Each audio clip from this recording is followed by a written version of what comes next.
Olá, pessoal, sejam muito bem-vindos a mais um episódio do podcast Direito em Pauta.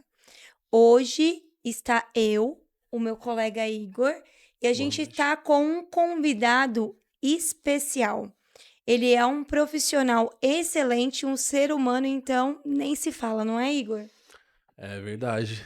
É ele que aplica a lei no caso concreto, é professor, doutor, Diego Petassi. Vou tomar a liberdade aqui até para ler o currículo, porque tem muitos pontos aqui interessantes. Ele é juiz do trabalho, mestre em Direito do Trabalho pela Faculdade de Direito da USP, professor universitário, professor de cursos jurídicos, pesquisador do GETRAB da USP, escritor e palestrante. Doutor Diego, seja muito bem-vindo, é um prazer imenso tê-lo aqui conosco. Obrigado, eu agradeço o convite, é uma excelente oportunidade. Muito obrigado, Obrigado. excelência, pelo senhor ter aceito o nosso convite. E já de início, eu gostaria de saber, não só eu, acho que o público de casa também quer saber, como que foi a trajetória do senhor desde a faculdade até o ponto mais alto que foi a magistratura, né? E como que foi a preparação para que o senhor chegasse ali? Bom, inicialmente eu não tinha vontade propriamente de trabalhar com direito ou de trabalhar no judiciário, né? Quando eu estava no ensino médio, a minha ideia era ser jornalista, então eu queria cursar a faculdade de jornalismo. Eu sempre gostei de escrever e de ler, e isso fazia sentido para mim, ser jornalista. Só que eu não passei na primeira tentativa na FUVEST. E aí, nesse meio tempo, abriu um concurso do Tribunal Regional do Trabalho aqui de São Paulo para o cargo de técnico judiciário, que é um cargo de nível médio. E prestei em 2004, passei, fui chamado em 2005 e passei a atuar como servidor público da área judiciária. E naquele momento, eu estava entrando num novo cursinho para tentar de novo vestibular. E aí eu gostei da área jurídica. E quando eu entrei na época, ainda era aquela época do processo de papel, ainda que tinha carimbo de Sim, juntada, tinha folhinha para ficar numerando, aquela montanha de processo para juntar a petição. Sim. Cortava o dedo lá nas bailarinas para colocar, que a bailarina é aquele negócio lá que prende a folha, né? Hoje em dia quem atua na área jurídica talvez nem saiba o que é isso, né? Os advogados sim. mais novos Sim. só pegam lá processo eletrônico. E gostei da área jurídica, eu mudei no meio do cursinho para prestar para a faculdade de Direito. Prestei, passei, fiz a faculdade de Direito na USP. E quando eu entrei, a minha intenção já era fazer a magistratura. Então, aí eu, desde a faculdade, os 5 anos de faculdade, já foi com esse objetivo. Então, muito embora eu não prestasse os concursos para a magistratura, eu já ia estudando, já direcionado para isso. Consegui emendar a faculdade com o mestrado. Então, eu me formei na faculdade em 2010, defendi a dissertação de mestrado, obtive o título de mestre em 2013, Sim. e aí eu já estava numa preparação boa para Sim, o concurso. E aí, na época, quando eu prestei os concursos, não havia o concurso nacional ainda. Hoje em dia, o concurso hoje para a existe. magistratura do trabalho é nacional, promovido pelo Conselho Superior da Justiça do Trabalho e pela Escola Nacional da Magistratura. Na época, cada Tribunal Regional do Trabalho fazia o seu concurso. E ali, entre 2013 e 2014, eu prestei 4 concursos. Sim. Goiás, São Paulo, Rio de Janeiro e Minas Gerais. Eu fui até o final em São Paulo e Minas, fui aprovado nos dois. Aí eu assumi em São Paulo e desde lá, desde a minha posse em janeiro de 2015, estou aqui como magistrado. Bacana. É, eu gostaria que o doutor falasse um pouquinho a respeito da preparação em si, porque acho que é importante ressaltar para quem está nos assistindo, é, especialmente para quem é concurseiro, que tem a pretensão de ser magistrado ou alguma outra carreira pública, quais foram, assim, vamos dizer assim, as técnicas, o procedimento que o doutor utilizou até chegar no ponto final da magistratura? Bom, eu acredito muito em, digamos assim, tentativa e erro, né? Acho que é muito importante pegar as provas dos concursos anteriores, seja dos concursos regionais do passado, seja dos concursos nacionais mais recentes, especialmente a prova de primeira fase, que é aquela prova que tem as questões de múltipla escolha, e geralmente é a primeira fase que mata a Sim, maioria dos candidatos, né, que corta ali a maioria dos candidatos. Sim, Então é muito importante treinar bastante essas questões, especialmente pegando a legislação, o que a gente chama de lei seca, né? Pegar a letra da lei mesmo, estudar. Infelizmente tem algumas questões que são pura decoreba. A banca vai mudar uma vírgula, uma palavra de lugar, e aí você não percebe por uma leitura desatenta ou porque não leu o suficiente e vai errar a questão. Então tem que treinar muito essas questões de primeira fase com base na letra seca da lei mesmo, que está lá. Pegar o Vademecum ou hoje em dia a gente tem um monte de site aí com a lei sim, atualizada, pegar a lei ali no site do Planalto, fazer as questões em cima, pegar o programa do edital, ir fazendo as questões e ver o que precisa melhorar, o que não precisa, o que precisar melhorar, vai e faz os testes de novo e vai indo. sim, E aí, quando você sentir que está bem, está obtendo uma pontuação ali de 100 questões, está acertando umas 80, 85, aí já começa a focar também no estudo de segunda fase, terceira fase, que são aquelas questões dissertativas que você tem que responder escrevendo, e a fase da sentença, né, que é a terceira fase, que você tem que fazer um simulado de uma sentença. Aí, para isso, não basta só dominar a legislação propriamente. Tem que sim, focar na jurisprudência, tem que conhecer bem a jurisprudência, especialmente do Tribunal Superior do Trabalho e do Supremo Tribunal Federal. E hoje em dia, agora, com a sistemática desses precedentes qualificados, que são vinculantes para as instâncias inferiores, sim.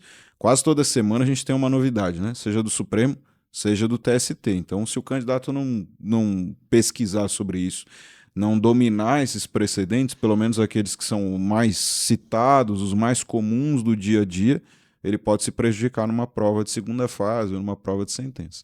Aí, depois de tudo isso, ainda tem aquela fase do exame oral. E essa fase aí é psicologicamente a mais difícil, porque você está exposto, né, como nunca esteve nas outras fases, porque aí a banca está te olhando, está fazendo perguntas ali direto para você responder na lata, oralmente mesmo.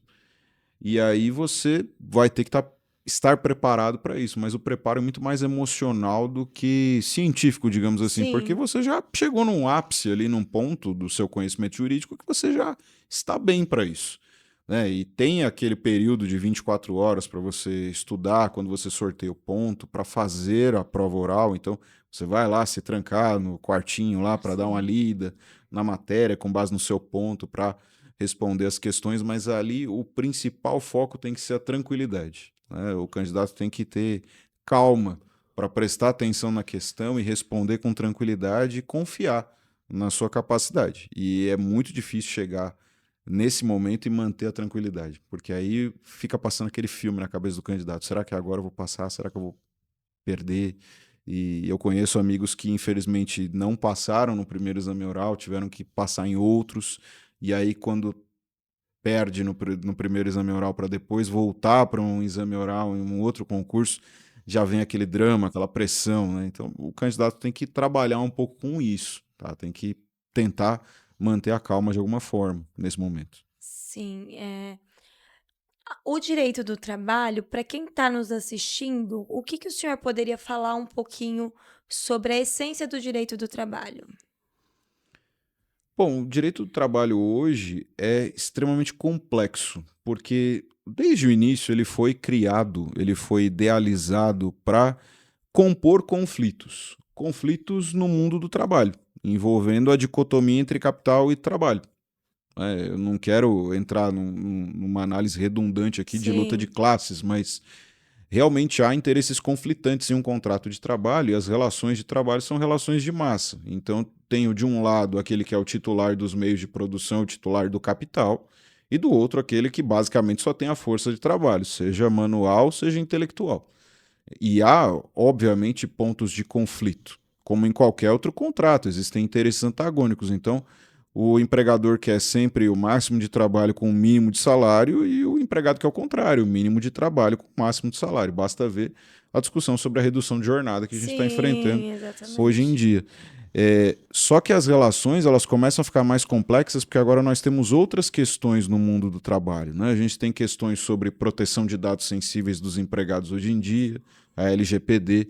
Nós temos questões envolvendo interesses de grupos que eu poderia chamar de minorias, mas nem são propriamente minorias, mas Sim, grupos de interesse de outra configuração, que não seria apenas a configuração empregado ou empregador, como, por exemplo, a comunidade LGBT, que precisa ser mais assistida, mais representada no ambiente de trabalho, a proteção ao trabalho da mulher, que não era uma preocupação tão importante, assim, digamos, quando a CLT surgiu ali nos anos 40, é. mas hoje em dia ela tem novos contornos, existe uma maior participação da mulher no mercado de trabalho, uma emancipação da mulher cada vez maior e a gente tem que trabalhar por uma evolução nesse sentido.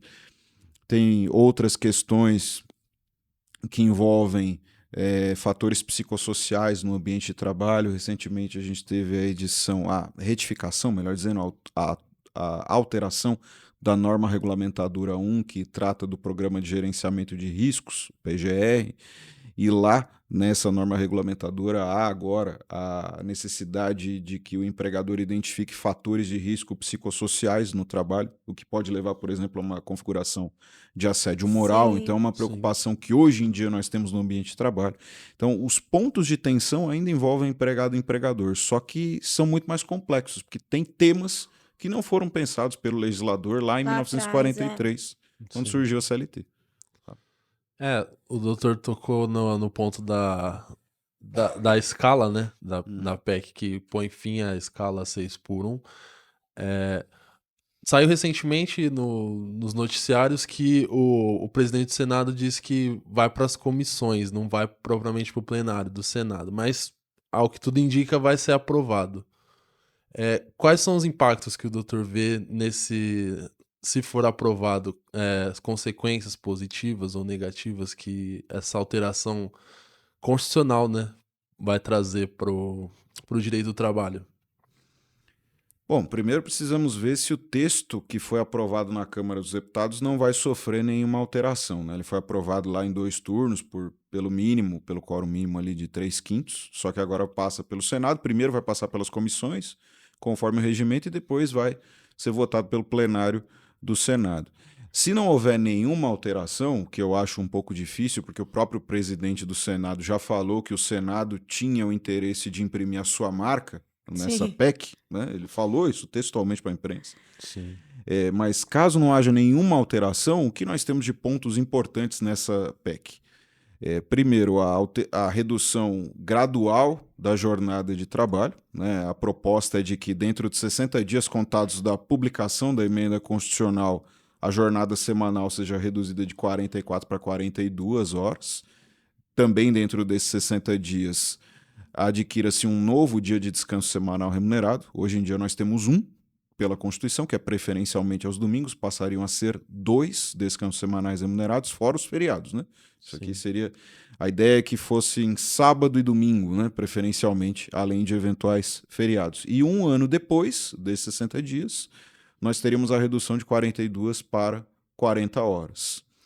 Além disso, essa proposta também impede ou tenta neutralizar, de alguma forma, os acordos e convenções coletivas ampliem a jornada para além desses limites, 42 horas no primeiro momento e 40 em um segundo momento, mas criou-se uma figura um tanto pitoresca, digamos assim, que é a figura do trabalhador que tem uma remuneração diferenciada, superior a 2,5 vezes o teto de benefícios do regime geral da Previdência Social, que hoje daria em torno de uns R$ 21.000, mais ou menos, e que tenha grau de instrução de nível superior completo. Esse trabalhador ficaria completamente excluído pelo texto da PEC de qualquer limitação de jornada. Ele ficaria excluído do direito às horas extras, da necessidade de registrar os horários em cartões de ponto e de qualquer outra limitação, que na prática ele excluiria até o direito ao próprio descanso semanal remunerado e aos adicionais noturnos. Fica a questão, Será que essa é a melhor solução? Será que essa é a melhor saída? Por que foi adotado esse parâmetro, né? Não sei se isso vai ser aprovado, mas me parece que essa questão desse trabalhador, que a gente poderia talvez chamar de hipersuficiente ou mais do que hipersuficiente Sim. até, Exato. não foi abordada pela imprensa nos debates, né? E aí a maioria das pessoas desconhece completamente essa alteração que está sendo proposta pela PEC. Só focaram na questão da redução da jornada e do aumento dos dias de descanso semanal remunerado. Isso precisa ser observado, isso precisa ser debatido. Não me parece que foi debatido a contento na Câmara dos Deputados. Não sei se será no Senado. O doutor falou que a proteção das minorias, né? É, o direito, a sociedade em si, ela evolui muito rápido, né? E muitas vezes a gente vê que as normas, as leis não acompanham de certa forma. O senhor, na prática, o senhor vê que as empresas ainda, os empresários, eles ainda não respeitam as mulheres como deveria? Bom, nós tivemos uma alteração mais ou menos recente na CLT, que foi aquela lei da igualdade salarial, né, que Sim, alterou em Sim. parte um Instituto da Equiparação Salarial para impor algo que já deveria decorrer da equiparação salarial, sim, mas para impor a igualdade entre homens e mulheres que desempenham as mesmas funções na mesma empresa, desde que não haja nenhum fator legítimo de diferenciação salarial sim, entre um e outro. E um ponto importante dessa lei é que, para garantir a lisura desse procedimento, essa lei passou a exigir publicação periódica de relatórios dos salários praticados em cada empresa, a depender do porte da empresa, para demonstrar publicamente que está cumprindo essa exigência legal. E o Supremo Tribunal Federal se debruçou sobre a questão recentemente e entendeu que esta lei era plenamente constitucional, né? Eu acho que é um caminho, né? sim, O próprio Instituto da Equiparação Salarial já conduziria isso, se fosse corretamente aplicado, mas há uma distorção de mercado em relação à inserção da mulher no mercado de trabalho, porque há notórios preconceitos envolvendo essa inserção da mulher e preconceitos relativos a questões de custos, poderíamos dizer assim, do empregador. O empregador, ele leva em conta impactos econômicos que podem correr, por exemplo, podem decorrer de uma eventual licença maternidade da trabalhadora, sim, de questões relativas a afastamentos, mesmo que não seja licença maternidade, mas afastamentos durante um período gestacional, toda a jurisprudência que se construiu recentemente sobre a questão da estabilidade gestacional, que é discutível porque impõe até uma situação de insegurança jurídica com alguns precedentes do TST.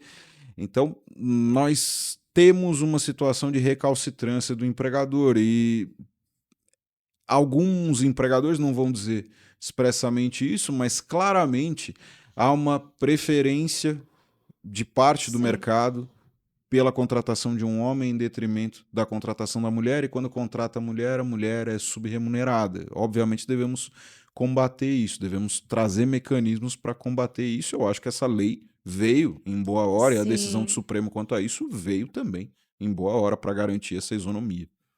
sim. Sim. É, queria tocar um pouco no ponto da questão da reforma trabalhista, que foi em 2017, já vamos fazer praticamente 10 anos que teve. É, quais foram os avanços que tiveram, assim, no aspecto prático do Poder Judiciário e o que poderia mudar além do que já tem na prática? Bom, é complexo tentar resumir de alguma forma a lei da reforma trabalhista, porque ela alterou pouco mais de 200 artigos da CLT e de outras leis, né? Como, por Sim, exemplo, a lei do trabalho temporário de 74 também foi alterada, em parte, pela lei da reforma trabalhista.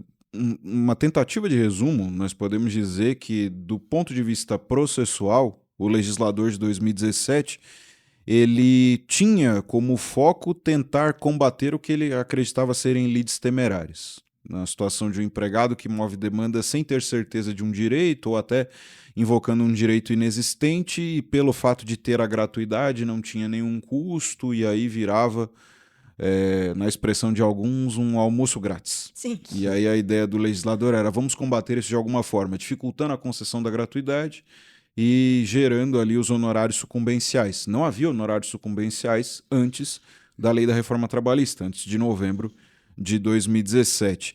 E no ponto de direito material do trabalho, o legislador de 2017 se ocupou de combater, digamos assim, o que ele via como uma jurisprudência criativa do Tribunal Superior do Trabalho. Porque o Tribunal Superior do Trabalho ele tem algumas interpretações, algumas posturas sobre a lei trabalhista, especialmente sobre a CLT, que tratam ou, em alguns momentos, parecem criar direitos que não estão exatamente previstos na lei, mas por interpretação.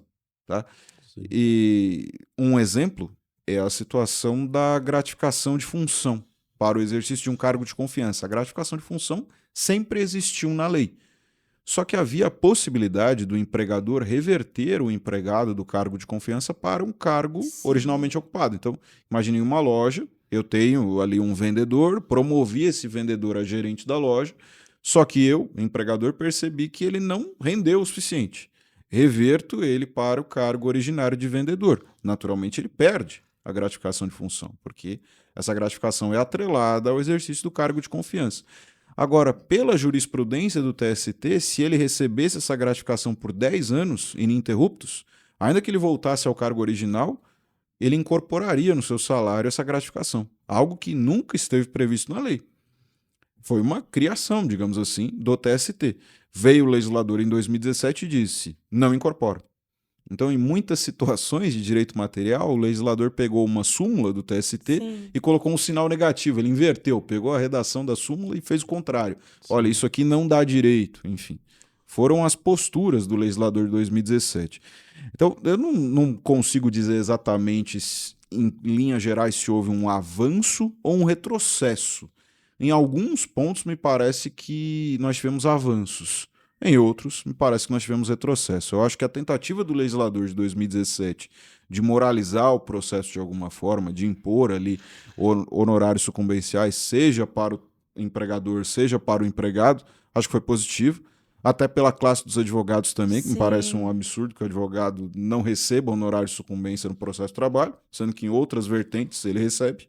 Né? Então, Sim. me parece que corrigiu-se uma injustiça aqui com a própria classe dos advogados. Acho que avançou-se em alguns pontos, como, por exemplo, a questão da rescisão por acordo, o mútuo acordo lá do artigo Sim. 484 da CLT. Isso não era previsto antes e foi positivo, né? E talvez haja ali um retrocesso em alguns pontos, como a fragilização dos sindicatos. O sindicato ele foi muito combalido, digamos assim, pela lei da reforma trabalhista, quando o foco talvez não tenha sido adequado, porque combateu-se o financiamento do sindicato, mas para obter um sindicalismo adequado que realmente represente os trabalhadores e os empregadores, o ideal não seria mexer na legislação e combater só a remuneração do sindicato. O adequado seria quebrar a unicidade sindical, que está lá no texto constitucional. Mas isso teria que ser feito por uma emenda à Constituição, para trazer a possibilidade de criarem-se quantos sindicatos se fizessem necessários para que cada um se sentisse representado por esses sindicatos. E a reforma, como ela era infraconstitucional, ela não avançou nesse ponto. E até hoje não se avança nesse ponto, nem há notícia de projeto de emenda constitucional para se avançar nesse ponto. O doutor mencionou que após a reforma, não se a parte vencedora, né, não pagaria honorário de sucumbência, a parte perdedora pagaria, no caso, o reclamante. Existem indícios de que alguns reclamantes cometeriam fraude. Fraude como? A questão de assinatura em carteira sem ter trabalhado ou laborado ao menos um dia. Como que é visto isso na prática, quando existe indício de fraude no contrato de trabalho? Hoje é um pouquinho mais difícil fraudar a carteira de trabalho, porque hoje, acho que desde É 2019, salvo eletrônica, engano, é né? eletrônica, né? Então, a carteira física ela tornou-se inútil praticamente, Sim. né? O que Sim. vale é o registro eletrônico. Para ter o registro eletrônico, eu tenho que ter códigos lá, eu tenho que ter a chave de acesso do empregador, né? E dificilmente o empregado vai ter isso.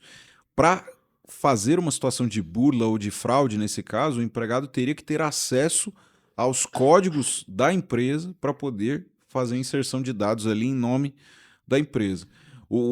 A fraude mais comum que nós podemos verificar no processo do trabalho, que aí é praticada tanto pelo empregado quanto pelo empregador, pode acontecer, é a situação da manipulação da prova testemunhal, porque no processo do trabalho nós dependemos em grande medida da prova testemunhal, a meu ver, mais do que deveríamos. Sim. E é muito fácil trazer uma testemunha que minta na frente do juiz, dizendo, fulano trabalhou sem registro.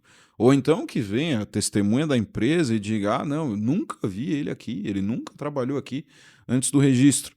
E é muito fácil manipular essa prova. O juiz tem que estar bem atento o tempo todo para ver se, para confrontar ali uma prova com a outra, para verificar até que ponto a testemunha e a própria parte estão falando a verdade ou não. Essa manipulação do processo é relativamente fácil. E a gente vive num cenário dos processos em massa, né? Fala-se muito hoje em dia em litigância predatória, onde nós temos múltiplos processos com os mesmos pedidos e as mesmas causas de pedir, só mudando o autor, né? Só mudando o nomezinho ali na capa do processo. Tem litigância predatória também no réu, né? Que se locupleta muitas vezes fazendo defesas absolutamente temerárias em múltiplos processos. Essas fraudes no processo, essa manipulação ou tentativa de manipulação do Poder Judiciário que me parece mais preocupante nos dias de hoje. Tá? E aí, quando os juízes identificam, como que vocês lidam com essa situação? Por exemplo, há indício em um processo. Vocês acionam o Ministério Público? Bom, depende do que for identificado. Se for uma situação ali de pura litigância de má-fé, existe a previsão legal na CLT ou na CPC para multar a Sim. parte. Se for uma conduta irregular do advogado, há uma polêmica se é possível multar o advogado no processo ou não. Há entendimentos dos dois lados, mas pelo menos pode-se oficiar a OAB para que se apure de forma disciplinar, né, se houve alguma infração ética do advogado. Além disso, se há ali uma suspeita de algum indício criminoso, de algum ilícito criminal, cabe a expedição de ofício ou à autoridade policial ou ao Ministério Público, me parece que o mais adequado seria ao Ministério Público, já que ele é o titular da ação penal. E, além disso, em casos de litigância predatória, nós temos já órgãos, centros de inteligência de alguns tribunais que já estão fazendo a investigação pertinente acerca disso e remetendo para os órgãos competentes, como o Ministério Público e OAB. Aqui em São Paulo nós temos um centro de inteligência que investiga denúncias no TRT2, né? Denúncias promovidas por magistrados. O magistrado ele expede um ofício para que se apure eventual litigância predatória e é feita a investigação e, se for constatada a existência da litigância predatória, e os órgãos competentes são comunicados para eventuais sanções, inclusive disciplinares, em relação ao advogado, no seio da OAB, por exemplo. Sim. E quais são, assim, os casos, as demandas mais recorrentes na Justiça do Trabalho? Porque eu tomei a liberdade de ver um caso que o doutor publicou no Instagram. Depois, quem tiver a oportunidade, a gente vai disponibilizar o link na descrição para que venham seguir e acompanhar melhor o trabalho do doutor. A questão da justa causa e a imediatidade. Teve um caso específico que eu vi que o doutor publicou. Mas, assim, quais são as causas mais recorrentes e teria algum caso específico que o doutor gostaria de relatar que foi marcante? Bom, no ABC Paulista nós temos muitos casos que envolvem insalubridade ou periculosidade, porque eu atuo em Santo André, então nós temos o setor industrial, né, o setor ainda emprega muita gente na indústria, especialmente no ABC Paulista, e na indústria é um pouco natural que eu tenha a exposição dos trabalhadores a algumas condições insalubres ou perigosas. E, infelizmente, eu também tenho muitas situações de doenças ocupacionais atreladas a esse tipo Sim. de atividade ou até acidentes do trabalho. Então, tenho muitas questões que envolvem laudo pericial, análise de laudo pericial, análise das condições do meio ambiente de trabalho. Fora isso, é relativamente corriqueiro que eu tenha discussões sobre modalidade de extinção do contrato. Se houve justa causa, como você bem mencionou, se houve rescisão indireta, se houve demissão voluntária, pagamento de verbas rescisórias, e pedidos sobre horas extras são muito comuns, são relativamente comuns. de casos assim que eu posso destacar, são muitos casos recentes que foram interessantes, que eu acabei postando ali, e até o tribunal tem algumas decisões recentes minhas que foram publicadas no site do TRT da segunda região. A última decisão que foi publicada, acho que foi segunda ou terça-feira dessa última semana, que se refere à situação de um trabalhador que fazia limpeza e conservação de uma rodovia, salvo engano, era o Rodoanel, e ele foi atropelado por um motorista que estava em alta velocidade e tinha sinais de embriaguez. E ele não faleceu, mas ele ficou muito prejudicado, muito debilitado na sua saúde. E havia ali uma discussão se o empregador responderia ou não, porque supostamente seria fato de terceiro. E eu entendi no caso ali que sim, é um fato de terceiro, só que é um fato de terceiro intrínseco ao próprio risco da atividade. Sim. Porque qualquer pessoa que trabalha na conservação de uma rodovia corre o risco de ser atropelado por alguém. Entendi. E como o doutor lida com a. Porque, assim, ser imparcial não é ser neutro, né? Então, como que o doutor lida com a imparcialidade entre as partes para lidar? Bom, de fato, como você bem colocou, a imparcialidade é completamente diferente da neutralidade, porque a imparcialidade envolve tratar a todos de forma equidistante na relação processual. Mas não há como falar que nenhum ser humano é neutro, porque qualquer ser humano, inclusive o Sim, magistrado, quando ele vai analisar um processo e vai julgar, o processo ele acaba sendo imbuído dos seus valores, da sua visão de mundo, e isso acaba influenciando de alguma forma na sua própria interpretação jurídica. O que não pode é distorcer a análise de fatos de acordo com aquela sua visão particular do mundo, né? Eu posso ter uma interpretação da realidade, uma interpretação, melhor dizendo, da norma jurídica e dos precedentes de acordo com essa visão de mundo, mas eu não posso distorcer a análise dos fatos em relação sim, a isso. Então, tem que ser tratado, todos os litigantes têm que ser tratados de uma forma equidistante e observada sempre a paridade de armas, o contraditório e a ampla defesa. E a mesma oportunidade que se dá a um de produzir a prova, se dá a outro. É, o doutor, em paralelo à magistratura, também tem a questão acadêmica. É, como é que é a relação entre um e outro? Como é que o doutor faz para lidar e o que um contribui em relação ao outro? Bom, me parece que ser professor, além de ser magistrado, me ajuda muito na função de magistrado, porque me impõe a atualização, né? O tempo todo estamos impactados por novos precedentes do TST ou do Supremo Tribunal Federal.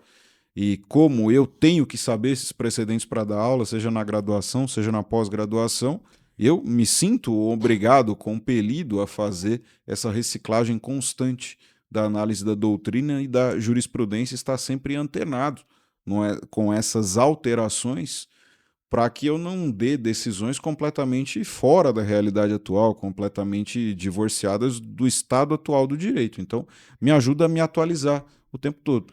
Além disso, o contato com os alunos, com as dúvidas dos alunos, com os questionamentos que eles fazem, me traz algumas reflexões que eu posso até aplicar na prática, né? Que talvez a análise de uma alegação, de uma petição ou de um advogado, talvez me gere uma reflexão, mas ouvindo de um aluno me gere uma outra reflexão. Então, eu acabo transitando nas duas áreas, isso me obriga a sempre rever posicionamentos, me atualizar e sempre buscar chegar o mais próximo possível de uma análise justa do caso concreto. Eu vejo dessa forma. como a Justiça do Trabalho lida com tantas mudanças assim, né? A gente tá aí da pejotização, tem também dos motoristas de aplicativo, né? Da informalidade. Como que isso funciona na prática? Bom, o caso dos motoristas de aplicativo me parece que já está em pauta, né? O tema 1291 para ser julgado ainda neste mês de junho no Supremo Tribunal Federal. O caso da pejotização ainda não está em pauta. Não me recordo se ainda vão ocorrer algumas audiências públicas ou não, mas os andamentos recentes nós tivemos um parecer da AGU e um parecer da Procuradoria Geral da República sobre a matéria da pejotização. São temas recentes, são temas em que a gente espera uma posição do Supremo Tribunal Sim, Federal.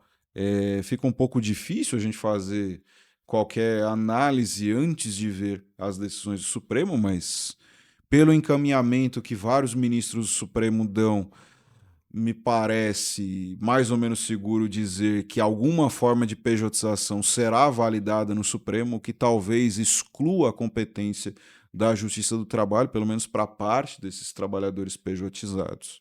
Aí nós temos que ver qual vai ser o impacto dessa pejotização, e porque uma pejotização ampla e restrita pode levar a uma decadência absurda da arrecadação da Previdência Social, por exemplo. sim, E quanto aos trabalhadores em plataformas digitais, me parece que a maioria dos ministros do Supremo também se encaminha no sentido de dizer que eles não são empregados, que não haveria vínculo empregatício. Mas Sim. ainda não podemos cravar, né, enquanto não sim, tiver uma decisão do Supremo Tribunal Federal. A gente lida da forma como dá, né? No caso dos pejotizados, os processos estão suspensos.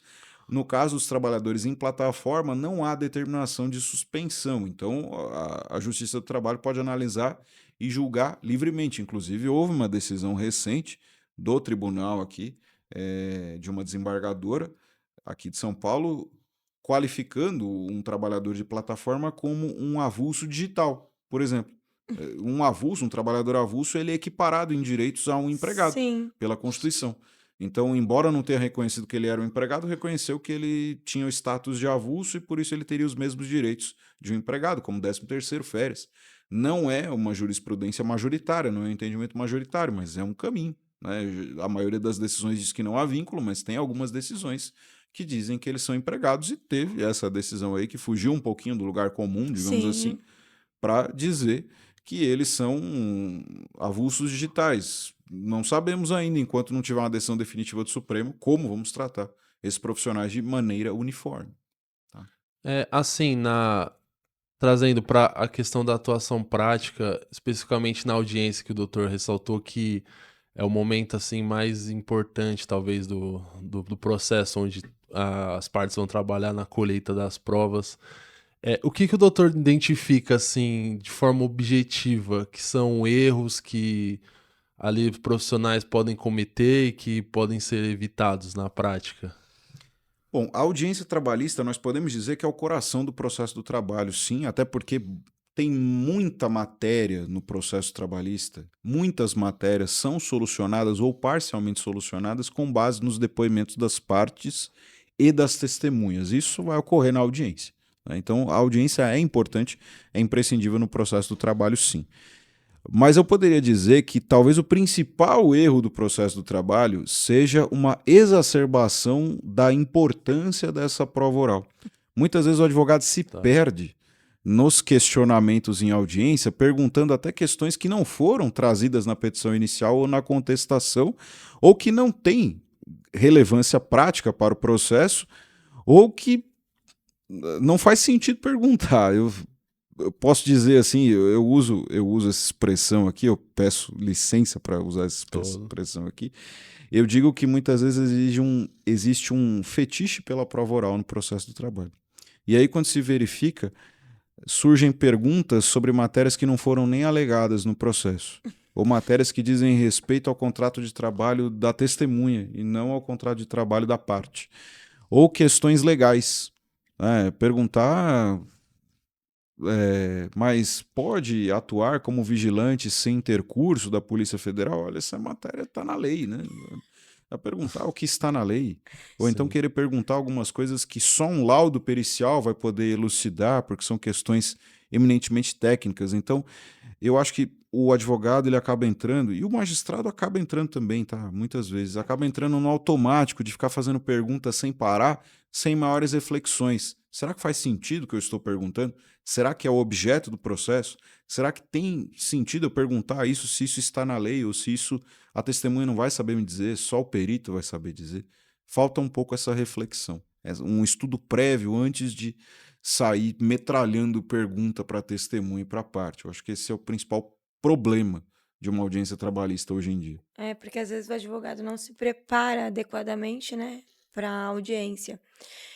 A gente teve aqui um advogado que ele falou muito sobre a questão de conciliação. E, para quem não sabe, o direito do trabalho, as esferas do trabalho, ela também tem um sejusque próprio, né? Além do É, Sejusc, tem o ela próprio já juiz em do mesa trabalho. também É. já tem um acordo. O doutor acredita que isso é o caminho? Além dos centros de conciliação, que também existem em outras esferas do judiciário, também tem o Sejusc na Justiça do Trabalho, por imposição da própria CLT, todo magistrado do trabalho ele tem que tentar pelo menos 2 vezes a conciliação na audiência, né? Ou no início da audiência Sim, e depois no final. Então tem 2 momentos obrigatórios da tentativa de conciliação numa audiência. O juiz do trabalho, por causa disso, ele já tem uma cultura de buscar a conciliação, uma cultura que outros ramos do direito, nem não, todos os então, ramos têm, né? A gente vai encontrar isso no direito de família, por exemplo, mas lá geralmente é um conciliador, não é o próprio magistrado, muitas exatamente. vezes. Aqui na Justiça do Trabalho tem essa cultura do próprio magistrado tentar essa conciliação. Além do Sejusc, dessas tratativas de conciliação, nós temos a figura da homologação da transação extrajudicial, que foi trazida pela Lei da Reforma Trabalhista, talvez seja um ponto importante, positivo da Lei da Reforma Trabalhista. Sim. E nós temos a possibilidade da reclamação pré-processual, um instituto que foi trazido aqui no Tribunal Regional do Trabalho da Segunda Região, a possibilidade de não mover uma demanda propriamente, mas trazer uma queixa para o judiciário para tentar resolver em uma audiência de conciliação. Seria uma reclamação pré-processual. Caso não haja uma conciliação ali naquele procedimento, aí a parte decide se vai mover uma demanda ou não. Isso não vai ser convertido em um processo, né? Vai decidir se vai mover uma demanda ou não, ou pode solucionar por uma conciliação ali. A ideia é que haja uma mesa de negociação ali com a participação de um magistrado para poder chegar a uma conciliação. A conciliação sempre é o melhor caminho, né? Um acordo nunca é o melhor dos mundos para todos os litigantes, porque um acordo envolve concessões recíprocas. Eu sempre vou deixar de ganhar um pouquinho ou gastar um Sim, pouco mais do que eu gostaria para poder fazer um Verdade. acordo. Mas a solução negociada sempre é melhor do que uma solução por sentença, porque as partes se convencem de que é o melhor caminho possível.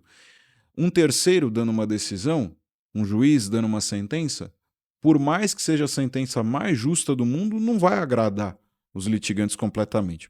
Alguns ainda vão se sentir injustiçados. O que não vai acontecer num acordo, porque numa solução negociada ele pensa, olha, eu cheguei ao melhor possível que eu gostaria. Então, sempre é o melhor caminho. Eu sempre primo pela conciliação nas minhas audiências. Eu tive eu posso dizer, um excelente índice de conciliação em 2025, de 1.518 processos solucionados. Nossa. Eu solucionei 708, se eu não me engano, por conciliação. Então, foi um pouquinho menos da metade, porque aqui no ABC também o mas é pessoal um é muito número alto. recalcitrante, É né? Mas relevante. é um número alto, Aqui o expressivo. pessoal é muito combativo, né? É, Não tô nem falando da advocacia, são as partes mesmo, que são muito combativas. Tem que exercer muita perseverança e perspicácia para conseguir é. fazer acordos aqui em Santo André, em São Bernardo e São Caetano, mas a gente vai costurando aos poucos, vai chegando a isso. Mas assim, porque a gente sabe que na área civil, por exemplo, tem a figura do conciliador. Uhum. Mas assim, pro judiciário, o juiz mesmo na área trabalhista, ele faz a conciliação. E como é que funciona? É porque às vezes tem conhecimentos que são metajurídicos, ou seja, que não tá ali atrelado somente no direito. E como é que é trabalhado isso, inclusive na questão da magistratura, das escolas? Como é que a questão do curso, nesse sentido também? Para atuar no Sejusc tem um curso obrigatório, né, que o magistrado tem que fazer de conciliação e mediação para atuar no Sejusc. A gente Tá. tem o curso da vida prática, né? Sim. Para atuar, porque todo juiz do trabalho vai tentar a conciliação. Existem técnicas de mediação que fogem um pouquinho do direito, que vão trazer ali outras técnicas até de psicologia, uma análise que foge um pouquinho da área jurídica. Eu devo reconhecer que eu sou um pouquinho mais pragmático, eu foco muito mais no direito, até porque a Tá. gente numa pauta geralmente não tem tanto tempo para um tempo que talvez exista no Sejusc, Aí é Sim, interessante levar um processo um pouco mais complexo para tentar um acordo para o Sejusc, porque talvez ali haja um direcionamento melhor para tentar tratar uma conciliação de uma causa um pouco mais complexa, mas eu foco um pouquinho mais na questão jurídica e prática mesmo, tá? Envolvendo ali análise de teses, análise de provas possíveis, o que é possível acontecer no processo, e aí por meio dessa argumentação acaba se chegando à conciliação. então, pelo que o doutor disse, na prática o advogado pouco importa, assim, no sentido de forçar um acordo, né? Porque a gente vê muito a questão do ânimo exaltado. Então, ou seja, né, a parte já chega ali achando. Eles nos procuram achando que vai ganhar rios de dinheiro. E não é bem assim na prática, né? Então, a gente sempre explica isso para o cliente, mas ele chega lá achando que vai ganhar um caminhão, né? E como o Igor mencionou do curso, como que o doutor verifica se uma testemunha está mentindo? Bom, sobre a questão da conciliação, eu diria que, na verdade, o advogado ele tem um papel importantíssimo nessa tratativa de conciliação. Ele auxilia muito na tratativa de Sim, conciliação quando ele está disposto a obter essa conciliação. Agora, obviamente, não é o o bolso dele. processo. Aí o Não é o processo não bolso é da dele, né? gente, né? O processo não é do advogado, o processo é do reclamante, o processo da reclamada. O advogado não vai fazer milagre. Agora, o advogado ele pode argumentar com base no panorama que tem no processo. Olha, a possibilidade de êxito é essa, a possibilidade maior é de acerto ou desacerto. Então, é melhor aceitar essa proposta ou vamos fazer uma outra proposta. O advogado que busca fazer propostas, que analisa o caso concreto, ele auxilia muito na Sim, tratativa de conciliação. Mas a palavra final não é dele, a palavra é. final é do cliente. A gente tem que respeitar isso. Mas aqui no ABC Paulista, por exemplo, a gente tem excelentes bancas de advogados que nos auxiliam muito nessas tratativas de conciliação. Então fica o registro, o meu respeito à advocacia por isso. Né? A Sim. gente constrói uma solução conjunta. Né? Não Exatamente. existe direito sem o advogado e sem o magistrado. Então é quase uma simbiose, a gente poderia dizer assim. Quanto ao curso, eu acho que o curso é extremamente relevante porque ele traz um panorama fora do direito também, né? Para o conciliador aplicar outras técnicas que não são técnicas propriamente jurídicas. Então, acho que é um caminho, um plus a mais, poderíamos dizer assim, Sim, não Sim. uma ferramenta a mais para o magistrado buscar uma solução conciliada. É, trazendo a discussão um pouquinho para a questão da inteligência artificial. Recentemente, o ex-ministro Luiz Roberto Barroso ele deu uma declaração no sentido de que a inteligência artificial poderia proferir decisões mais objetivas do que a atuação humana. Como é que o doutor encara esse tema e faz essa correlação entre inteligência artificial e a atividade do Poder Judiciário? Bom, eu sou um pouco recalcitrante no uso da inteligência artificial, mas reconheço que ela pode ser uma ferramenta muito útil para o profissional do direito, ajudando a filtrar o processo, apontar itens importantes e relevantes de análise do processo, mas não me parece que o caminho seja substituir a figura do advogado ou a figura do juiz por meio da inteligência artificial. Tá? É, eu trabalhei num gabinete de um desembargador já aposentado, Rafael Pugliese, que foi uma das minhas grandes inspirações no estudo de direito e processo Sim, do trabalho, e eu tomo muitas decisões e lições que ele deu como magistrado, eu levei para minha carreira como magistrado também. E ele sempre dizia que sentença vem de sentire, vem de sentimento. Eu não consigo tirar o sim, sentimento de um processo. A análise do processo, ela envolve a questão jurídica, mas também envolve valores do julgador e das partes e também dos advogados. sim, E envolve uma análise que não é só jurídica. Né? Miguel Reale falava que a norma não é composta só da norma jurídica. Né? A gente fala de fato, valor e norma. Então é a análise do caso concreto, do fato, também o comando da norma, mas também os valores inerentes ao mundo em que vivemos e ao sistema jurídico. Eu acho que uma análise jurídica é míope se ela não levar em conta a dimensão humana. E no direito do trabalho, então, me parece um pouco absurdo a gente excluir a dimensão humana, afinal de contas, o direito do trabalho lida com direitos humanos, com a vida das pessoas. Sim, Não é só o Exato. empregado, tem um empregador ali por trás também. Especialmente quando a gente fala de 80% a 90% das empresas que geram empregos aqui no Brasil, que são microempresas e empresas de pequeno porte. É um pequeno empresário que está ali, muitas vezes tão hipossuficiente ou quase tão sim. hipossuficiente quanto o empregado. Eu excluir completamente essa dimensão humana não me parece o melhor caminho. Eu acho que a ferramenta da inteligência artificial ela pode ser muito útil para auxiliar o profissional do direito, mas substituí-lo jamais. Eu não vejo um cenário aí de Exterminador do Futuro, Skynet resolvendo os problemas dos outros. Não me parece ser a solução mais adequada. Olhando as decisões do doutor, a gente vê que o doutor é muito humano, que o senhor priva mesmo pela saúde do trabalhador, e eu gostaria de parabenizá-lo. Muito E obrigado. ainda assim, o senhor acredita que o âmbito trabalhista, ele ainda fala muito sobre a desigualdade social do Brasil? Sem dúvida, nós lidamos no direito do trabalho. Qualquer pessoa pode ser empregado e qualquer pessoa pode ser empregador de Sim, diferentes níveis remuneratórios. Tá? Eu posso ter altos empregados faturando milhares e milhões por mês. Um atleta de futebol de ponta é um empregado tanto quanto aquele pequeno vigilante. Né? Um ganha R$ 3.000, o outro ganha R$ 300.000 por mês.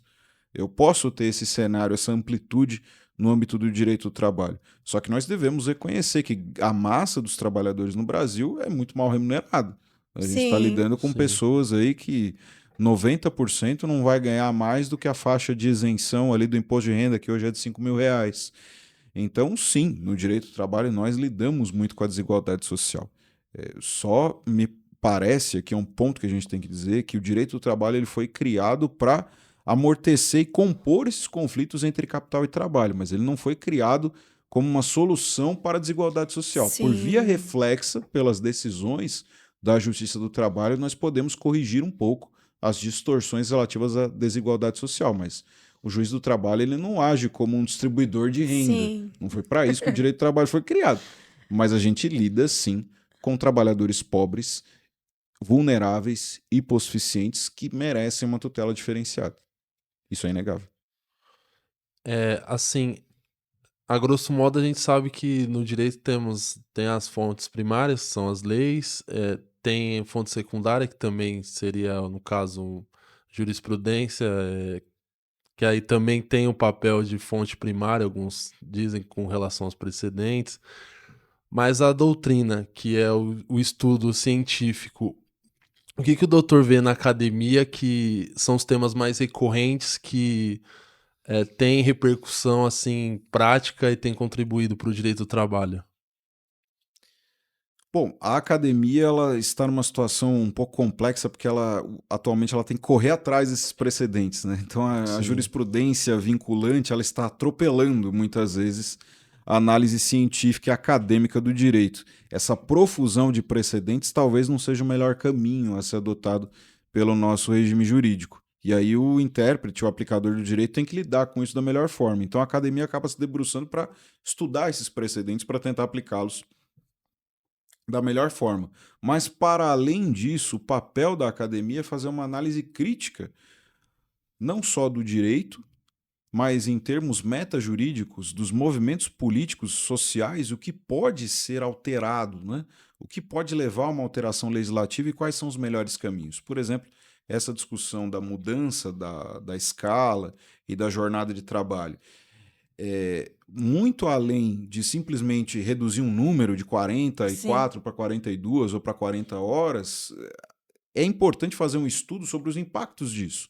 Como o mercado de trabalho vai absorver isso? Como a pequena empresa, a micro e a pequena empresa que geram a maior parte dos postos de trabalho, como essas empresas vão conseguir absorver os custos disso? Como o Estado pode contribuir de alguma forma? Quais vão ser os impactos para o empregado?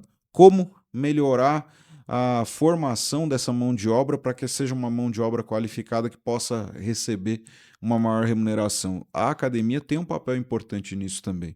muito embora, infelizmente, nem sempre ela seja ouvida, né? Nesse Sim, debate sobre a escala 6 por 1, por exemplo, pela velocidade da tramitação, não me parece que tenha havido um debate profundo de toda a sociedade. E eu não estou dizendo isso para criticar a redução da jornada. Sim. O simples ponto de terem colocado aí, digamos assim, esse jabuti do trabalhador excluído da limitação de jornada, se ganhar mais ou menos 21 mil reais, que ninguém está falando, mostra que não houve um debate. Se ninguém está falando, se a imprensa não falou disso, é porque a sociedade não foi chamada para debater isso. Só sim. enfiaram ali na PEC e bumba meu boi, vamos embora. Eu acho que não é o caminho, porque essa legislação vai impactar profundamente o mercado de trabalho para empregado e empregador. E aí eu vou deixar de debater isso, eu vou aprovar a toque de caixa. Será que é o melhor caminho? A academia precisava ser ouvida nesse ponto. E não foi. Infelizmente, a gente está chegando ao fim dessa conversa.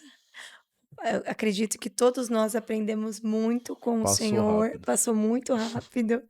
E a gente gostaria que o senhor ficasse à vontade para deixar uma mensagem final para os estudantes, para os advogados, para os seus colegas magistrados.